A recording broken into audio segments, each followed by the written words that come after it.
Let's hear it for our two competitors. Into the game we go, down to the table, and it will be Koutarou taking the first turn with a Snow Runt in the active spot, getting a Darkness Energy attached, perhaps providing a pivot into a different Pokemon on the next turn, a bench of a Marnie's Impidimp, and now just a pass over to Reo with the start of the Frillish, an excellent card to have in the active position. Yeah, for that Frillish, of course, has the Oceanic Gloom attack, 20 damage, but more importantly, your opponent cannot play any item cards from their hand during their next turn. And that's impactful because Koutarou didn't play any item cards at all on his first turn. Only got the one Marnie's Impidimp onto the bench, so not a very explosive start. But we'll see what Reo is able to do on this first turn. Reo is able to find out a Ralts. Of course, step one to getting Gardevoir is getting a Ralts into play. Did have to give up a Kirlia in order to do so, but is playing 2 copies of the Kirlia in his list. And with that Frillish in the active spot, should he be able to find a Psychic Energy, he'll be able to slow the pace of the game and really control how things move forward. It does look like he's got a supporter in this opening hand, along with a pair of Bravery Charm. He'll put those into play and play Professor's Research, playing his hand down fully, discarding it, and drawing 7 fresh new cards. Off to a strong start so far, looking for a Psychic Energy. And oh! Don't know if there's one in the hand. You do need a Psychic Energy to use Oceanic Gloom. And no, just has to pass the turn. This will be an opportunity for Koutarou to play some of those crucial item cards. Wow, that is a huge miss. Now, Reo does get a Darkness Energy on Munkidori, which, if you're not going to attack, that's probably the second best option. Get that Pokemon established. But, man, you have to think Oceanic Gloom would have been so strong in this situation, especially with Koutarou here opening up with the Arven. And again, if that Oceanic Gloom attack had been used, the item card that will be found off of this Arven would not have been able to be played. But now there is an opening to use a powerful item card here, such as that A-Spec card. We could see the Secret Box coming from Koutarou, which really helps you set up all of your Pokemon. Yeah, Secret Box has become the premier choice for these setup-based decks. It is such a boost to consistency. It works so strongly with the Arven because you can find that item card at any given time and even grab yourself an extra tool you may not need in the matchup to become an option to discard. And it does look like the pink card was brought to the front right away. Players are only able to play 1 A-Spec in their deck, and Secret Box has become an incredibly popular choice. And thinking back to this matchup, the Marnie's Grimmsnarl EX came out near the end of the last season, and it was kind of seen as one of the premier counters to Gardevoir EX. You have a big Pokemon EX that hits Gardevoir EX for weakness and can attack most of the Pokemon in the Gardevoir deck for a one-hit knockout. Now, some things have changed a bit since then. There is one crucial card we might see in this matchup, the Mega Diancie EX, a big Mega Evolution Pokemon that can take a hit from Marnie's Grimmsnarl EX.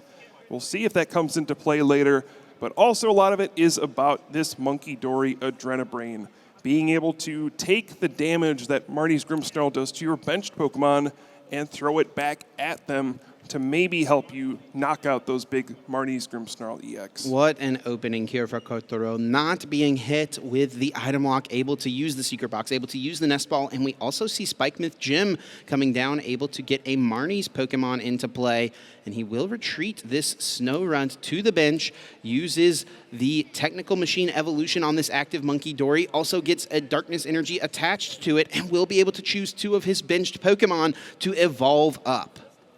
All right, we do see the Frostlass coming into play as that ability Freezing Shroud. During Pokemon checkup, each Pokemon with an ability will have a damage counter placed on it, except for any Frostlass. So now we'll see damage counters start to pile up on Pokemon that have abilities like that Munkidori. But again, this can be a double-edged sword. You put damage counters on there, but then Munkidori's Adrenabrain can move them over to you. What a draw from the top of the deck. Reo had nothing going on in this hand and found the singular strongest card he could have. He'll match Kotarou's own A-Spec with his own Secret Box. Whew, what a swing in this game. Yeah, you love to see that one of A-Spec card at the right moment, and you see why Secret Box is the one a lot of players are choosing to use. Gets you one of each kind of trainer card, and you can kind of tailor your deck around this card, finding crucial cards of each different trainer type that help you set up your strategy. We saw the Spikemouth Gym from Koutarou, a big find off of that, and we see the Artisan from Reo now, a card that lets you search for a basic Pokemon, put it onto your bench. And yeah, both these players should be able to set up pretty nicely at this point, and we should see a fun first game. Yeah, the Artisan, nice here for Reo, as it will allow him to get another Monkey Dory in play, should he want it. Perhaps a Scream Tail, an attacking option, but more importantly, perhaps, is the bumping of the Spikemouth Gym, as Koutarou had easy access to a Marnie's Grimmsnarl EX next turn. Now he's going to have to find a way to get one. See the other professor's research here. Drawing 7 cards, crucially getting some psychic energy into the discard pile as well. Could have been a big opening here as Gardevoir EX was found, but no rare candy to accompany it, so there will not be the use of a Psychic Embrace this turn, and I don't see a Kirlia either, so Reo will really be looking for a rare candy on the next turn, and Puka did not attach an energy to the active, wanted to get the energy onto Monkey Dory instead, so no Oceanic Gloom still. Yeah, I think that's smart. It is important to get as many Adrenabrain uses as possible in this matchup. Again, there's going to be a lot of damage coming at you between the Frostlass, Freezing Shroud, between Marnie's Grimmsnarl, EX's attack, doing damage to your benched Pokemon. You want to have these Adrenabrains set up, and also you want to have Monkey Dory set up to use that Mind Bend attack if you need to. That's one of the ways you can fight back against this deck, using that simple special condition, Confused. It's awkward for this Marnie's Grimmsnarl deck to deal with. Sometimes they have to just flip to see if they can attack, and if it's Tails, they have to do damage to their own Pokemon. Their attack doesn't do anything, and it can be a swing in the game. I have seen so many games of this matchup come down to that Mind Bend flip. We'll see should that come up in this game. But for now, Koutarou going to try to avoid that as much as possible and getting really nicely established. Another Monkey Dory down, but no out off of the Lily's Determination to a Marnie's Grimmsnarl EX. Oh, no. I think a lot of aggression could have been laid onto Reo's side of the board had Koutarou found that stage 2 attacker. He has whiffed, though. Yeah, that's a big miss. You want to be able to put on some pressure as the Marnie's Grimmsnarl deck. The longer it goes without you taking knockouts, the more time you give for the Gardevoir EX deck to set up. And traditionally, the one thing working against Gardevoir is speed. It is one of the slower decks, or at least it can be, and it likes to play from behind a lot. But when you get to a situation where it can play from a lead, oh, it's really tough to deal with. Just a pass from Koutarou now over to Reo. That damage will tick up on both players' board. Freezing Shroud raining across both sides of the field. Now Reo, after a fresh hand from Professor's research, able to get another Monkey Dory and not leaving space open for an attacker like that Scream Tail. Is going to just really value bouncing damage from Kotarou's own Frostlass back over to the other side of the field. Yeah, starting with that Frillish may have backfired. There's no Jellicent EX in this deck, just the Frillish for the Oceanic Gloom. And I don't know how effective it's going to be as an attacker at this stage in the game. Starting with it, it's got a big retreat cost, and again, it takes up a crucial space on your field. You can only have 1 Pokemon in the active spot, 5 on the bench. And those bench spots are very important resources, especially when you want to have as many Monkey Dory as possible here. So the Frillish kind of taking up a spot on this field where I think Reo would prefer not to have it there. It's felt like a race for both of these players to get their own stage 2 Pokemon in play, and Reo will have an opportunity here off of Lily's Determination, getting 8 fresh cards from this. Should he find the combination of Rare Candy and Gardevoir EX, he can start to be the one who is aggressive. 8 cards. Let's see if it is there. There's a Gardevoir, but I don't see Rare Candy. Yeah, me neither. But even if you get Gardevoir EX, what are you attacking with here? You have the Frillish, and then a bunch of Monkey Dory. You could attack with Gardevoir EX, but typically that's not a great idea against a Marnie's Grimmsnarl EX. So I think for the first time we are going to see the Oceanic Gloom, just 20 damage, and then preventing the usage of item cards on the next turn. Yeah. Reo perfectly happy to just take this slow. Yeah, had Reo found the combination of Rare Candy Gardevoir and the third Darkness Energy, then would have actually been able to Oceanic Gloom and knock out this active Monkey Dory between turns during Pokemon Checkup due to that Freezing Shroud. Instead, is going to navigate the placement of damage over onto the opponent's side of the field and finally goes with Oceanic Gloom. Koutarou unable to play any item cards this coming turn. Yeah, we know that's potentially an issue, was not able to find a way to get Marnie's Grimmsnarl EX on the previous turn. And I think the only supporter in hand right now for Koutarou is an Arven, which finds item cards normally great, but not when you can't play them. Yeah, you know, Koutarou is kind of the deck that is doing this kind of damage spread strategy with the Frostlass, with the Monkey Dory, but feels like Reo is the one kind of turning that back on his opponent with more Adrenabrains. And this just shows the importance of needing to get a Marnie's Grimmsnarl EX out in this matchup. The longer you sit around and wait, the more difficult it's going to be. Oh, yeah, looks like we have one too many Pokemon on the bench there. Ooh. And Reo seems like is in a pretty good position here. Koto now put down the Badoo, which is nice to do your own form of item lock with that Itchy Pollen. But it's such a small Pokemon at this stage. 30 HP can be knocked out by just one use of Monkey Dory's Adrenabrain. And Reo will be able to choose when he wants to take that prize card effectively. There's no way to clear this Badoo out of play. So Reo is going to have full agency over that. Koutarou with just an attachment to his active Monkey Dory. Moving it to the bench will bounce some damage over to the opponent's side of the field with the Adrenabrain. And Badoo's Itchy Pollen deals 10 damage to the active Frillish. And Freezing Shroud is starting to put a lot of pressure onto Reo's Monkey Dory. Yeah, so far, Reo seems to be the one. And then we do see Gardevoir EX coming into play for the first time. Reo will have a big opportunity here. I think you mentioned it last turn. Finding another Darkness Energy here could be massive to activate that third Monkey Dory. And Reo can start kind of winning this battle, moving damage over to Kotarou's Monkey Dory and knocking those out. When one player has Monkey Dory in play and the other doesn't, this matchup changes a lot. Now, Reo has prized one Darkness Energy, but is playing 4 copies. 4 Monkey Dory, 4 Darkness Energy, also Earthen Vessel and out to get that card. I don't see it here in this hand. Gardevoir has hit the field. I don't know how useful that is in this exact moment, though. Yeah, kind of a slow-paced game so far. Now, Reo has to be mindful of the Monkey Dory on the bench. Currently, it would be knocked out between turns during Pokemon Checkup due to the Freezing Shroud, so I'm certain that will be a Pokemon that he aims to heal here, but with so much damage built up on it, Koutarou will actually be able to ensure it gets knocked out during the next Pokemon Checkup. All right, just more Adrenabrain being used and more item lock. Oceanic Gloom. And yeah, that Monkey Dory will have 10 HP remaining. Things are starting to tighten up, though, for Koutarou.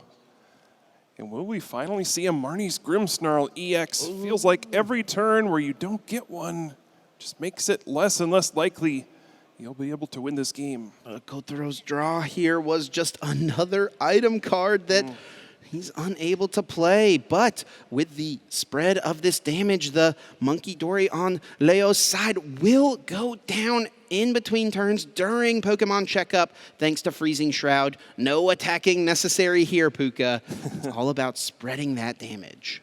Well, maybe just a small attack. Okay, no, fair. What's more powerful than an Itchy Pollen chip? That's a great point. From the mighty Badoo, may I add. Let's not forget we are in the Badoo year here in 2026. As this Pokemon has become such a mainstay in the Pokemon TCG. Looks like a little bit of a discussion here at the table between our players, wanting to just make sure everything is up to date. There is, of course, lots of different damage to keep track of, lots of math. We saw on Kotarou's last turn, really thinking through all of the math, tapping the finger on the table, mathing out when the Frillish would be knocking out his own Pokemon, when his Frostlass damage would be enough to score some KOs for him. Yep, so just sorting this out at the table here, making sure that the board is clean and everything. Like you said, this is something that's kind of easy to lose track of in these matchups. You have Monkey Dory all over the place. You have Frostlass putting 1 damage counter on all the Pokemon with abilities between turns with the Pokemon checkup. And yeah, I can't tell you how many times people have asked, is this right? How much damage was on this? Did I miss this one? So much to track, so much to keep in mind. And every single one of those damage counters is important. Yep. The difference between a KO and not scoring a KO. How often in the history of the Pokemon TCG have we seen final matches come down to 10 damage short or just barely getting there? Yeah, I think we even just saw it 1 turn ago. A Monkey Dory was just 10 HP away from being knocked out. Yeah, it's always interesting to see, as HP numbers have grown over the years in the Pokemon TCG. Somehow still 10 damage ends up being the difference in a lot of games, whether it's 20 years ago, 10 years ago, right now. Sometimes still just doing an extra 10 damage, 1 extra damage counter can be the difference between getting a crucial knockout. So it does look like the issue here is revolving around the correct amount of damage that should be in play. Lots to think about with the Adrenabrains, the Frostlass. So we're just making sure, perhaps reviewing the tape to ensure that everything is as it should be. Yeah, and our judges will have access to kind of review the gameplay that's been shown so far, and we can make sure we get to the proper game state here. So big thanks to our judges for being on top of this and sorting through this and smoothing this out, just making sure we have a nice and fair game. Yeah, of course. So many people keeping their eyes on this one. The judges here at the table, the judges backstage, our production crew backstage as well. Many people keeping an eagle eyes watch to ensure that everything is correct. Yeah, it seems like perhaps the Monkey Dory that had 100 damage on it should only have 90 damage on it, which will make a big difference here, but that's one of the things that's trying to be sorted out here. And this is a big deal as well, because if it's a Monkey Dory on Reo's side, Koutarou has already used Adrenabrains, and the way he used his Adrenabrains was with the damage that was in mind. So looks like they're adjusting that properly and allowing those Adrenabrains to be used correctly. Obviously, incorrect damage in play totally impacts where these Adrenabrains would be placed. Yep. Yeah, just allowing kind of a rewind, again, given that the information on the field was not accurate. So, all right, we're all good. Moving forward, Koutarou does get the first knockout in this game using Adrenabrain, and 1 Monkey Dory goes down. And now it's 2 versus 1 Adrenabrain at this point. There's just the one with the darkness energy on Reo's side. This might be starting to swing back.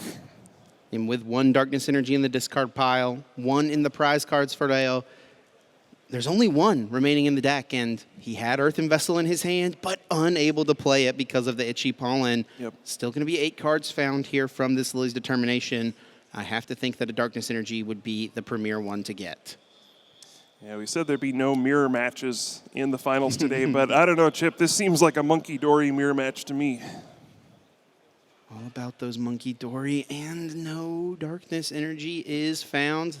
Night Stretcher normally could grab it, Earthen Vessel as well, but that Itchy Pollen definitely has been irritating for Reo.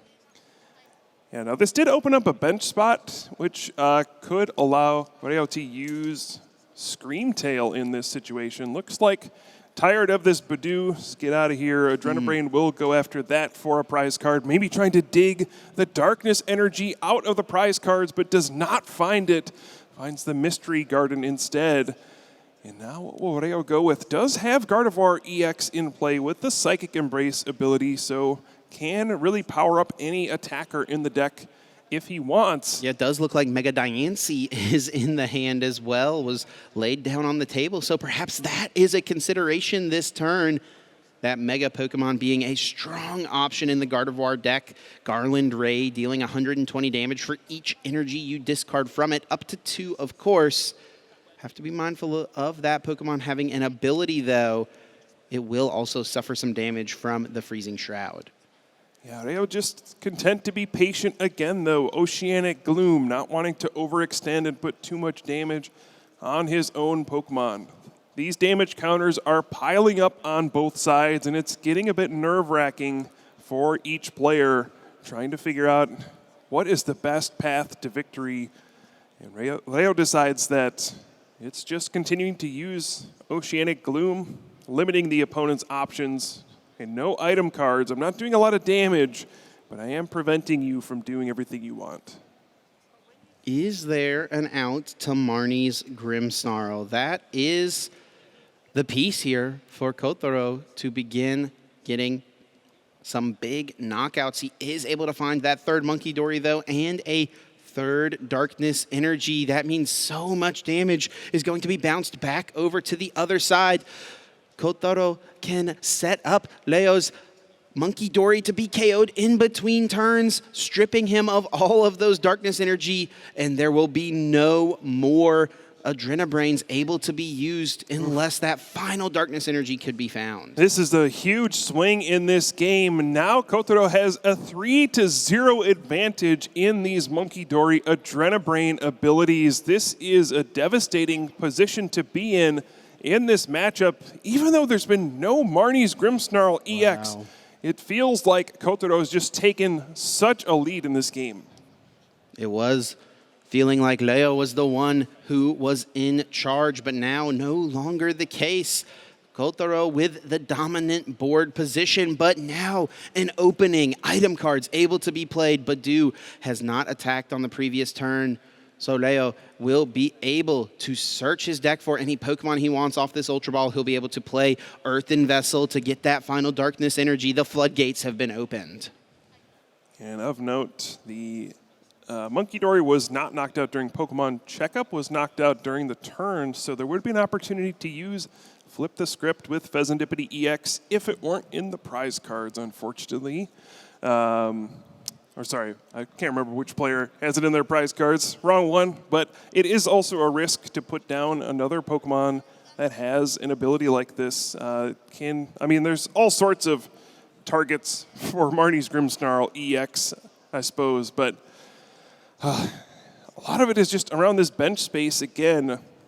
Reo does get another Monkey Dory into play, but still, now that there's 3 on Kotarou's side, you can move 9 damage counters with the Monkey Dory in between the Freezing Shroud.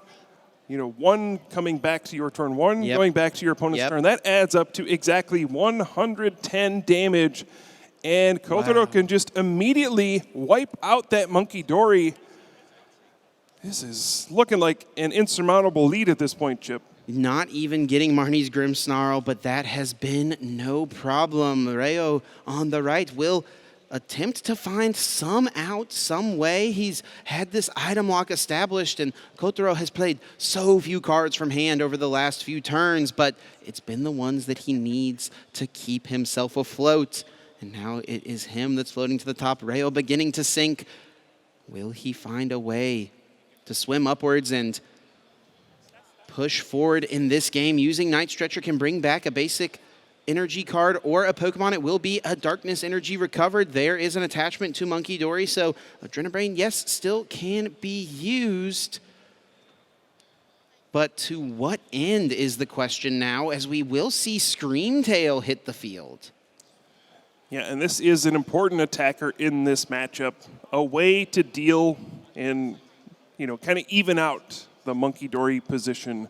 You can use that Roaring Scream attack Does 20 damage for each damage counter on Screamtail to one of your opponent's Pokemon, so it can attack a benched Pokemon as well. And it's a simple way to go after a Monkey Dory and use an attack. Now, you do have to be a bit careful. Again, the Marnie's Grimmsnarl deck can do damage to benched Pokemon as well. And you want to avoid situations where your Screamtail can be knocked out in addition to another Pokemon. We are getting dangerously close, though, to Koutarou just being able to close out the game. Only 3 prize cards remaining. Yep. You know, anytime a Grimmsnarl comes out, that's an easy way to take a prize card on something. And with the sniping damage of the Shadow Bullet, with the Adrenabrains, it's perhaps possible that Koutarou could math things out exactly to take all 3 prize cards in this coming turn. Yep, so 2 energy with the Psychic Embrace. Go onto this active Screamtail, see an Adrenabrain used, and now the Roaring Scream will be used to knock out one of those Monkey Dory. One more prize card taken for Reo, but Koutarou just, Marnie's Grimmsnarl EX would just be devastating at this stage. And I do think finally that Stage 2 Pokemon has been added to the arsenal. Punk Up, that powerful ability, able to accelerate energy cards from the deck onto your Marnie's Pokemon in play.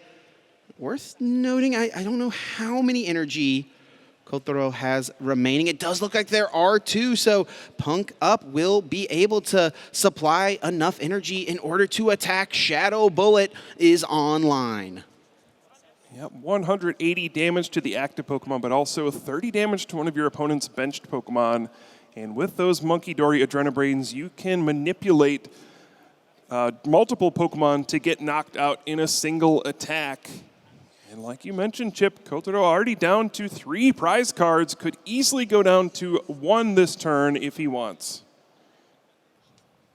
Still with 2 Monkey Dory in play, he has that advantage, and I have to imagine he'll ensure that Reo's Monkey Dory goes down this turn, be it the target from these Adrenabrains, be it the target from the incoming Shadow Bullet.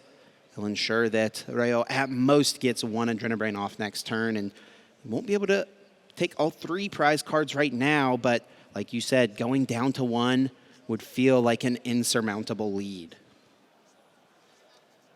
Let's see, Koutarou does use both Adrenabrains, going after that Monkey Dory, and the Shadow Bullet will knock out the active and the benched Monkey Dory. Going down to 1 prize card, what can Reo do at this point? Promoting Gardevoir EX, that is the start. Ticking up that damage from the Freezing Shroud, drawing a card for turn. And Koutarou also healing damage off of that Marnie's Grimmsnarl EX. There was perhaps an opportunity with Mega Diancie EX to get close to enough damage for a knockout on this Marnie's Grimmsnarl, but now just completely out of range. Any path back into this game perhaps starts with this Iono, sending both players' hands to the bottom of the deck, drawing each one of them a number of cards equal to the number of prize cards remaining, and Reo cannot win from that hand. He concedes, and Koutarou takes game 1. Whew. What a back and forth battle, a battle of wits, really. Wow. Just Monkey Dory back and forth, a slow and steady game plan for each player, and Koutarou was the one who was able to take advantage.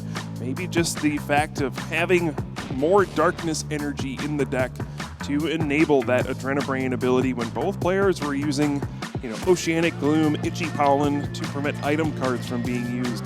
That means no Earthen Vessel, no Rescue Stretcher to get back darkness energy from the discard pile.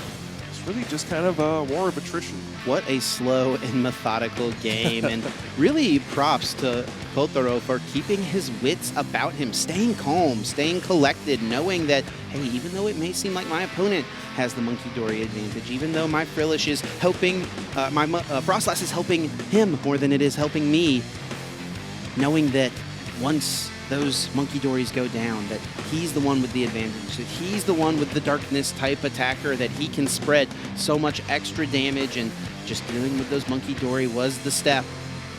And Reo looked for any answer, did not find it, and sends us into a game 2. And now you have to wonder, will either player kind of adjust their strategy heading into the second game.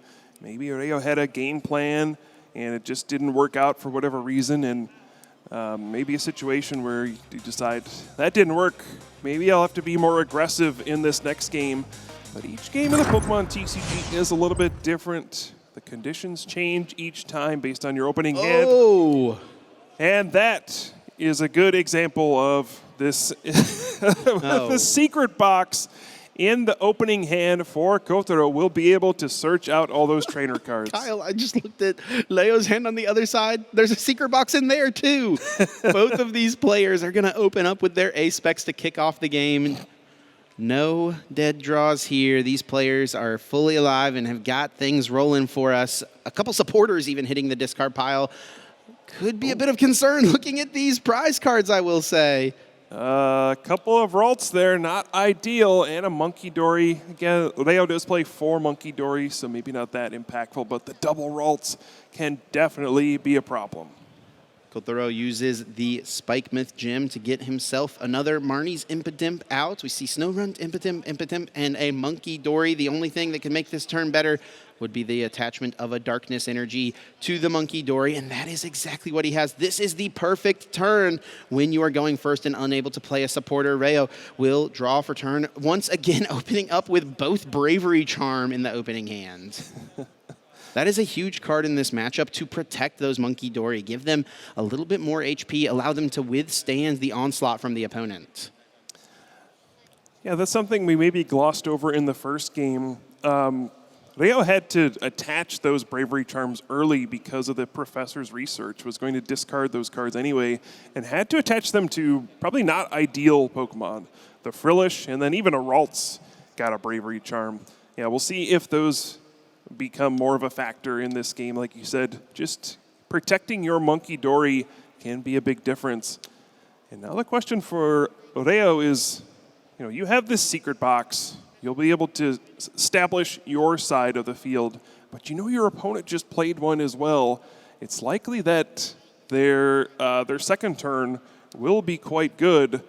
How do you brace for what's coming next? Looks like it will start with an Earthen Vessel after the secret box. Really nice for Reo, of course, getting a couple of Psychic Energy down from the discarding effect. Name of the game in the early turns with this Gardevoir archetype, and there's a Technical Machine Evolution, and Artisan comes down, and Iono will send both players' hands to the bottom of the deck. As we noted, there are 2 Ralts currently in the prizes. Reo is playing 3 Ralts this weekend, so we'll still have access to Gardevoir. Thankfully, is drawn into 1 Monkey Dory, and it looks like a Kirlia there as well, but we'll be able to use Artisan now to get that singular Ralts into play.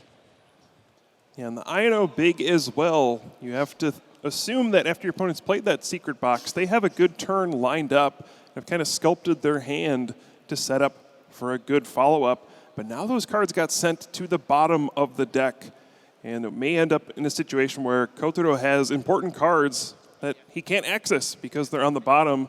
And an excellent start from Reo with the Technical Machine Evolution, but it is a bit fragile, Chip. There's just the 1 Monkey Dory and the 1 Kirlia.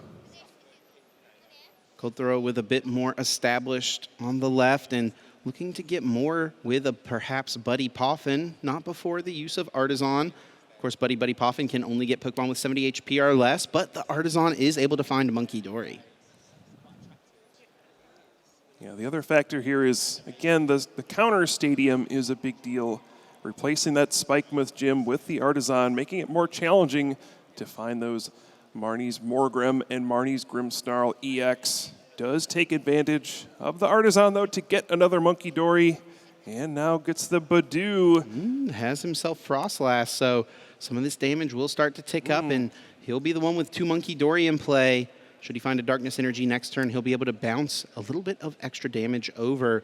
Reo, though, finding another Monkey Dory and getting that down, and looks like it is a Lily's Determination as the supporter for turn, sending the hand to the deck now. 8 cards will be drawn. Yeah, again, that Itchy Pollen disabling the item cards could be disrupting Reo's setup here. Won't be able to use cards like Ultra Ball to search out Gardevoir EX. Could make it challenging to find more basic Pokemon as well. Now, an interesting thing, a little bit of a incidental reveal. I don't think a big deal, right? The cards had not even been drawn from the hand just yet, so. Yeah, I think that's one of the cards that will be drawn anyway. We'll get 8 cards off of this Lily's Determination. Yeah, anytime a card is revealed, looks like there will at least be a stop and a discussion about how to properly proceed. But no cards had been drawn just yet. Seeing exactly how many, it actually looks like it may be that 8th and final card here, Puka. I guess that works out then. You can show your opponent something in your hand anytime you want to. You know? No rules against that. Yeah, I guess so. But yeah, as you said, just going to make sure all the proper procedures are being followed. Maintaining, a clean game here. A potential strong option for Reo, should he be able to find it this turn, would be using Screamtail as an attacker. Could KO Kotarou's Monkey Dory, could also go after the Frostlass, potentially, which is draws the Gardevoir. Kind of the main piece, and through the use of Artisan, will have guaranteed access to the Screamtail. This is huge. You get to put more damage counters on your Monkey Dory and Adrenabrain to knock out this Badoo, and now putting Kotaro in a very awkward situation. Which Pokemon do you send out to potentially take an attack from a different Pokemon? And it will be the Monkey Dory without a Darkness Energy on it. And Reo, as opposed to being aggressive with a Screamtail, looks like Frillish is being considered, wanting to continue to item lock Kotaro with no Marnie's Morgrim in play. That does seem pretty strong. Yeah, again, kind of a slower approach instead of being super aggressive, just trying to establish the Monkey Dory lead by disabling item cards. And also kind of noticing, hey, you did not evolve any of those Marnie's Impidimp. I don't think I'm under much pressure. We'll see how this works out, though. There is the Artisan in play, which can allow Kotaro to keep searching out more Monkey Dory. And as we've noted, this is the deck that plays more Darkness Energy and will have an easier time to find those even under the item lock. But now what's the plan here? It is a bit scary. Your opponent has Gardevoir EX in play and has options to do all sorts of things. Your Badoo is gone, so your opponent will have access to item cards once again. So what's the plan? The first Adrenabrain bounces 30 over to the right side of the board. The next one only able to move 20 over. So should be 70 damage total on that Monkey Dory on the right. And is that just a pass, Puka? It is, yep. No supporter played, no evolution either. Yeah, but if, Reo is content to just play this slower game and keep using Oceanic Gloom for small amounts of damage, it will buy time for Kotaro to keep just establishing more Monkey Dory. You're not gaining a whole lot of position. Your opponent is able to just keep moving damage back to your Pokemon. Now, Reo does have the advantage of being able to use item cards, so in theory, may be able to just establish more Monkey Dory than his opponent in this situation, and that does seem to be the key in this battle. At least that's how the first game went down. And that looks like what Reo is thinking on that side, as he has found a Darkness Energy out from the deck thanks to Earthen Vessel. Also, Bravery Charm will be able to protect that Monkey Dory that's already taken so much damage on the right side.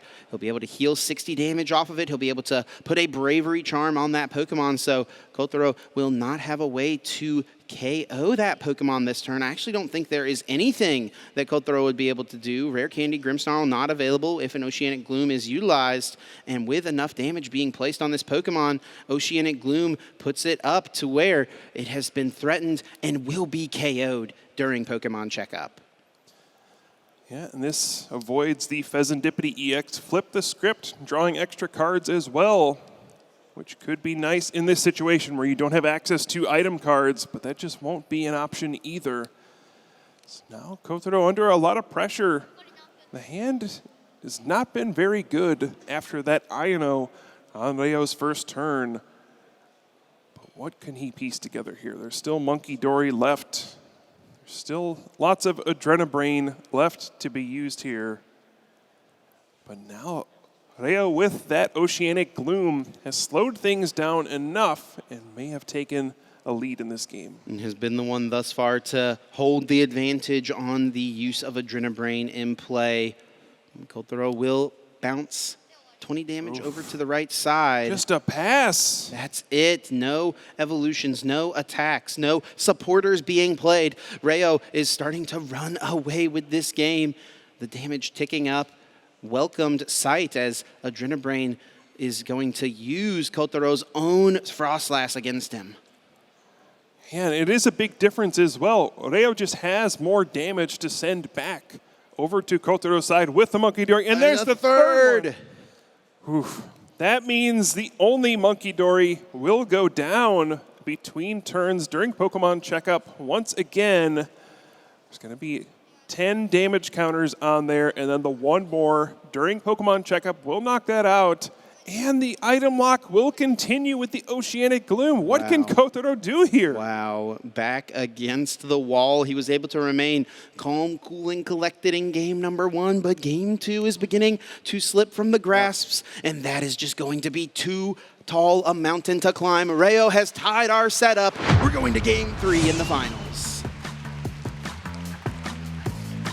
Both players showing off their patience and skills in these first 2 games. Fitting finals match. One of these will be a worthy champion in this junior division. We've seen the importance of going second in this matchup now. Being able to play a supporter card, use that technical machine evolution on your first turn. You have to imagine Koutarou will decide to go second in this third and final game. What an opening for both of the trainers in this first game. Let's not forget, they both started game number 2 with Secret Box on their first turn, and it looked very similar to game number 1 initially, but I think one of the big differences was Koutarou was unable to get any Marnie's Morgrim in play, unable to get off the use of a technical machine evolution, and eventually not being able to find any evolving Pokemon, not being able to put on any pressure, meant that Reo was able to spread too much damage for Koutarou to keep up with. And it ultimately, in both games so far, came down to which player had access to more Adrenabrain, more Monkey Dory, which one was able to establish an insurmountable position. You know, once you get that third Monkey Dory up and running, it really feels like the pressure is on. It's so difficult to keep damage on your opponent's Pokemon. And it's so difficult to find that balance as well between threatening knockouts, but not putting too much damage so that your own Pokemon are in danger of getting the damage sent back to your side. There's the fist bump, and here we go, game 3. Let's hear it for these trainers, and Reo with just the attachment to the Monkey Dory and a pass over to Koutarou, choosing to go second here and opens up with the Arven. Just an attach and a pass for Reo. No Buddy Poffin, no way anything to get a Ralts into play. Just the one Monkey Dory. This is a situation where, hold on, 2 Monkey Dory in the prize cards for Koutarou, but this is a prime position for something like Badoo's Itchy Pollen to disable Reo's item cards and make it so challenging to set up after a turn where he just didn't get to do much at all. Almost every one of Reo's ways to get down a Ralts is an item card. Ultra Ball, Nest Ball, Secret Box. If item lock is established on Kotarou's end, then Reo will be left to just drawing into the Ralts naturally or drawing into Artisan. Difficult things to do, decreasing the odds of getting a Gardevoir in play quickly. Looks like Koutarou will favor the technical machine evolution, though. Evolving up into the Marnie's Morgrim and threatening that way as well. Next turn could just see a Marnie's Grimmsnarl EX start taking knockouts. This could be Reo's one opening. He needs to have an excellent turn here. Did at least get the Darkness Energy on a Monkey Dory. He draws, and it is an Iono, so at least a supporter will be played. But this hand is full of Pokemon at the moment. No way to play a supporter to get that Secret Box. It's just this Iono. That hand had nothing. That was a huge top deck to even stay in this game at all. Now it gets to draw 6 new cards. Like you said, it was pretty much all Pokemon. And he has found Buddy Poffin. Ralts will be coming into play. I don't think I see the technical machine evolution, but that is at least a sigh of relief. Quite a few item cards that can be played here as well. Yeah, Chip, I don't want to understate that. If that wasn't the draw for the turn, this game might have just ended. There were no other playable cards in the hand for Leo. It was that big Iono off the top, drawing a brand new hand and breathing new life into this game. Now there's a Buddy Poffin, Earthen Vessel, lots of cards that can be used, and even a counter stadium in the hand as well to disrupt Kotaro's setup and get rid of the Spikemouth Gym. This was an excellent 6 cards to draw off of that top-decked Iono. Ultra Ball discards the pair of Psychic Energy, grabbing out any other Pokemon. It will be a second Monkey Dory coming down. So Kotaro trying to push for that advantage with the Adrenabrains. We have seen that be the story of the finals match thus far. Only a couple of cards remaining in hand, but bouncing this stadium would be massive. It would have guaranteed Kotaro's Marnie's Grimmsnarl. We may have seen a complete pivot, a more aggressive strategy. Now that may not be the case, and he'll even be able to draw some cards with the Mystery Garden. I mean, from nothing to everything in an instant. A completely unplayable hand to just a string of cards being played, a stadium card being found to get rid of the Spikemouth Gym. This game is completely flipped in one card drawn. Now the draw for Kotaro, it is that one of Boss's orders, a powerful supporter, but not at this juncture normally, but I mean, it does open up some options with this Grimmsnarl also being in the hand. We are seeing an early attacker being established from Kotaro for the first time in this game, number 3. Is this a change of strategy here on the left side of the table? Yeah, maybe identifying a weakness. Yeah, now Reo has drawn some cards, but it's still a pretty small hand. And the first 2 games were slow and steady, lots of item locking attacks. But Kotaro now saying it's time for my big attacker to come out. Marnie's Grimmsnarl EX. Let's put some pressure on, take some knockouts, and see what you can do. 6 cards apiece for these players. The replacement stadium is found should Kotaro want to get another non-EX or non-rule box Pokemon into play from the Artisan. And getting rid of that Mystery Garden as well, perhaps limiting the draw power on Leo's side on the following turn. This is going to be, I think, a faster-paced game than we've seen in the first 2 games. We're going to see some hard-hitting Marnie's Grimmsnarl EX attacks at this point. See the Adrenabrain smartly being used before retreating, and the Shadow Bullet comes in, knocking out the Monkey Dory, the only one that had a Darkness Energy on it, and starting to put the pressure on. And this is a huge lead thus far for Kotaro, and Reo is going to be incredibly pressured to find a way to get Gardevoir in play, to find a way to respond to this active Pokemon, and that is not a bad way to do it right there, Puka. Secret Box, searching the deck for any stadium card, any supporter, any item, any tool card, and adding them all 4 to hand. And you see Ultra Ball was discarded off of the Secret Box. That already tips you off. There is a Gardevoir EX. That is going to come into play here. Yeah, Rare Candy is the grab.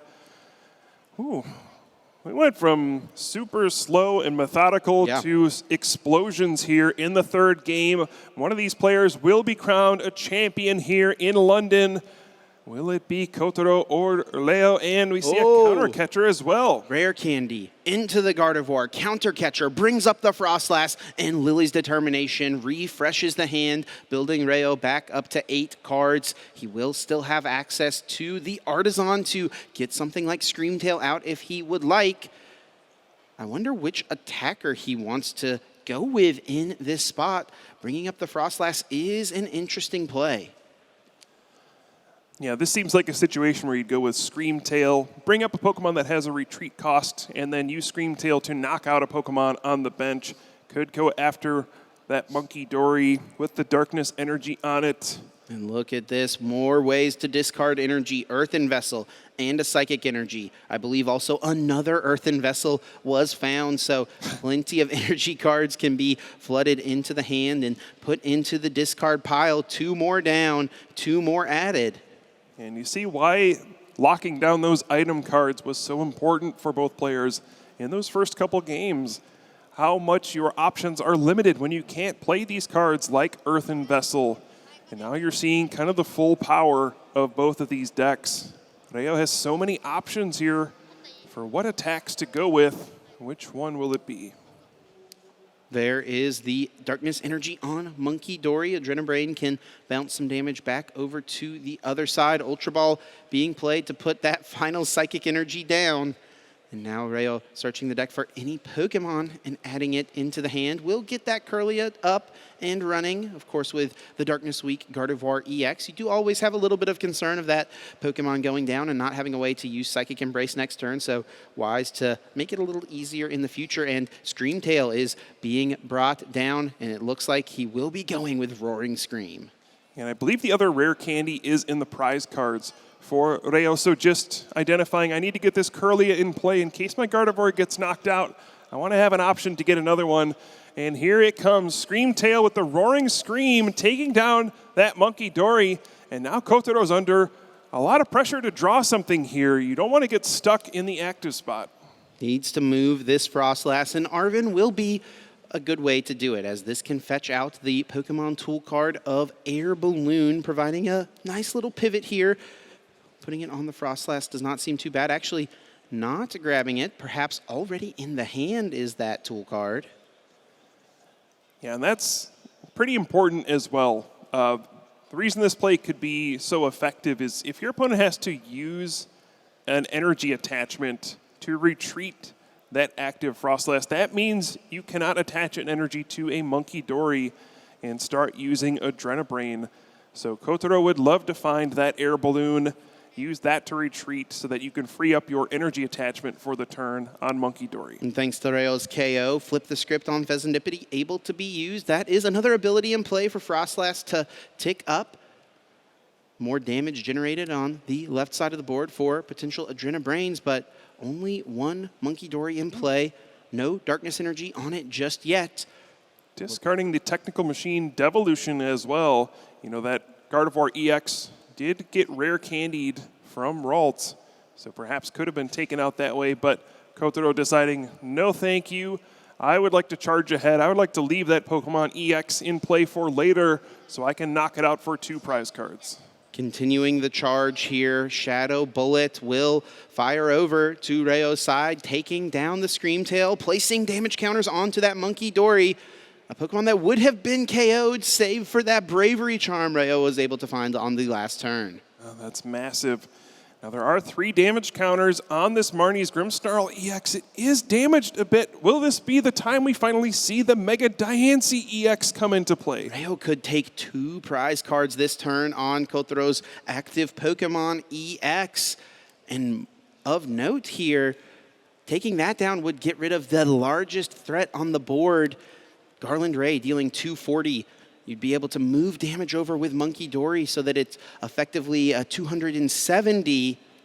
And with another Monkey Dory established, could even move just a singular energy damage counter over to KO that Marnie's Grimmsnarl in between turns during Pokemon Checkup. Both players throwing haymakers in the third game. They both want to be international champion here at EUIC.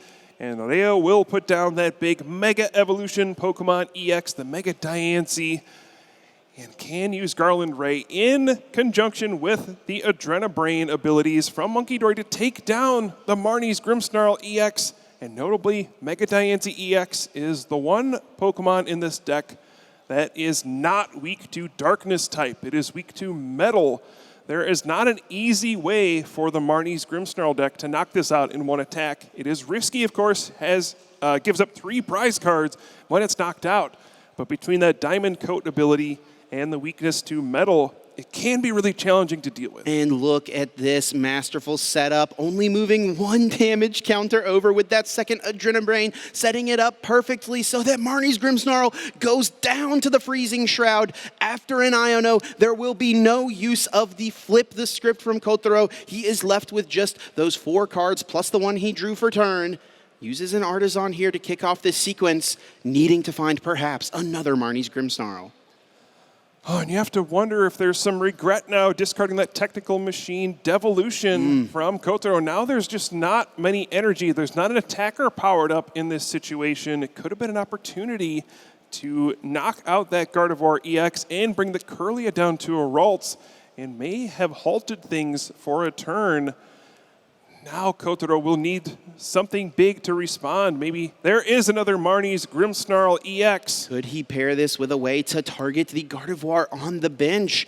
Mega Diancie, while a powerful attacker, does need Gardevoir to help supply the energy for Garlandray turn after turn after turn. Kotaro playing counter catcher and just a singular copy of Boss's orders in his list. And he does have the counter catcher, but it will be Monkey Dory as the target. Yeah, and will he be able to knock out both Monkey Dory at once? I think thanks to the Bravery Charm. No, I think that's not even enough. No, not quite. And only 20 damage will be moved over. Not quite enough built up on his own Monkey Dory. Only having 2. If he had 3, it would have been a knockout. Shadow Bullet does yield just short here on the KO. Monkey Dory hanging on 20 HP at the moment. 10 more removed thanks to Freezing Shroud. And now Reo having to debate what to promote. The Mega Diancie, like we mentioned, does give up 3 prize cards, and Kotaro does only have 3 prize cards remaining. That is something to be concerned about. Another Monkey Dory here would be huge, and there it is! Another one with another Darkness Energy. Mega Diancie EX can knock out this Marnie's Grimmsnarl EX as well.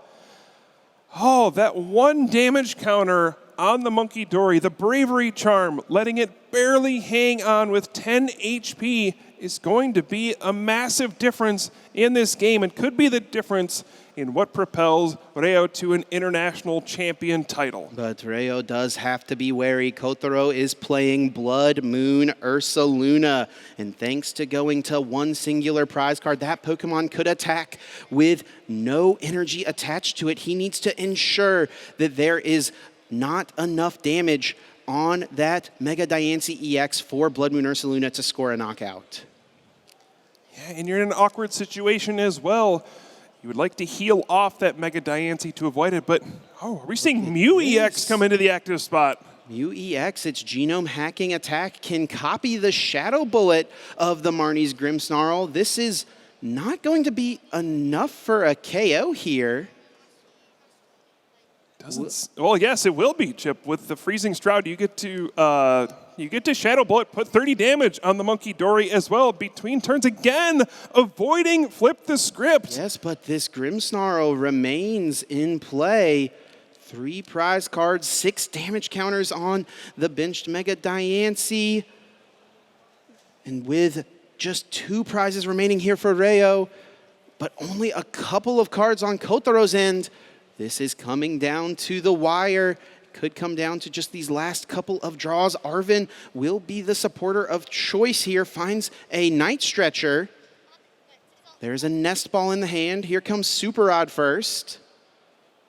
Shuffling back 3 in any combination of Pokemon and Basic Energy from the discard into the deck. There go 2 more Monkey Dory back. A Monkey Dory with the Darkness Energy is game over, Chip. You can Shadow Bullet and move 3 damage counters over to the Monkey Dory on the bench, knock out both the Mew EX and the Monkey Dory and get 3 prize cards. And that is the play he has established. There's the Monkey Dory. There's the Darkness Energy. Moving the damage over to the opposing Monkey Dory. Shadow Bullet takes down Mew, and Kotaro is the European International Champion.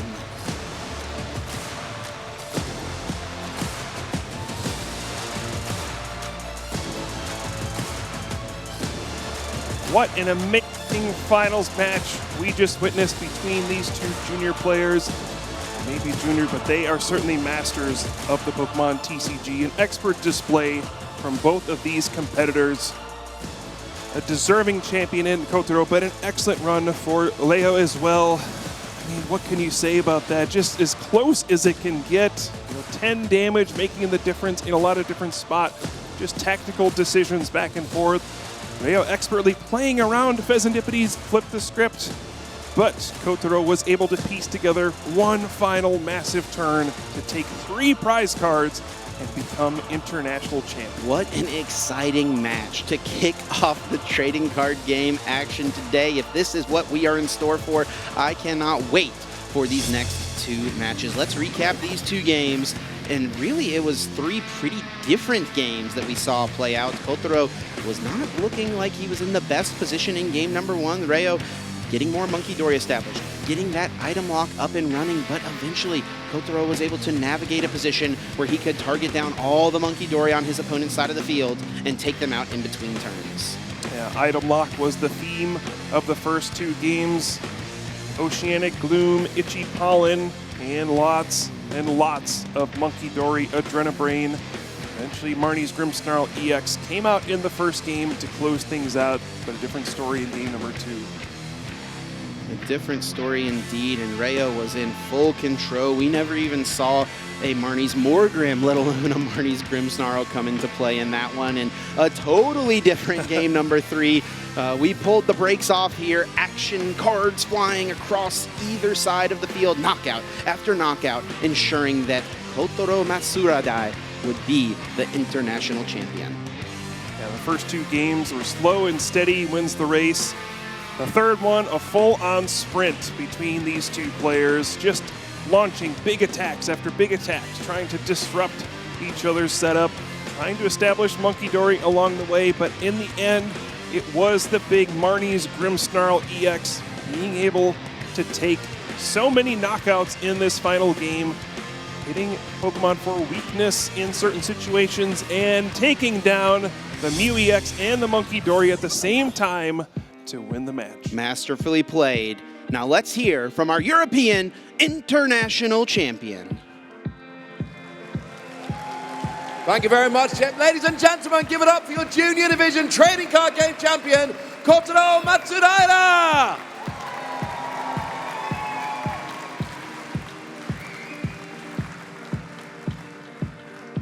That was a very difficult game. You have a complicated deck. How do you keep track of all of those moves throughout the whole weekend?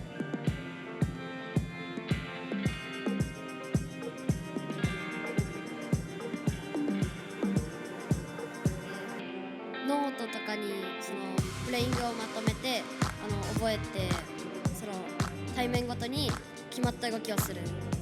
So he every time he take a note for the what situation are there, and then he already remember all the situation. So that's why he can keep tracking all those counters and everything. So. Sounds like a fantastic player. How does it feel to be standing here on the stage as an international champion?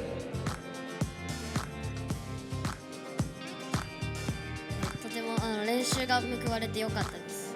So he happy to have a lot of practice for this matchup and all these games.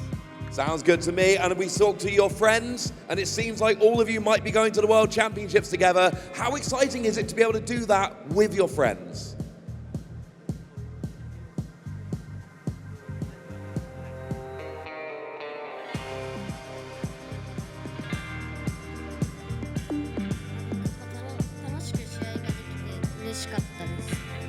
Oh, so he happy to have a fun matchup, and yeah, that's all.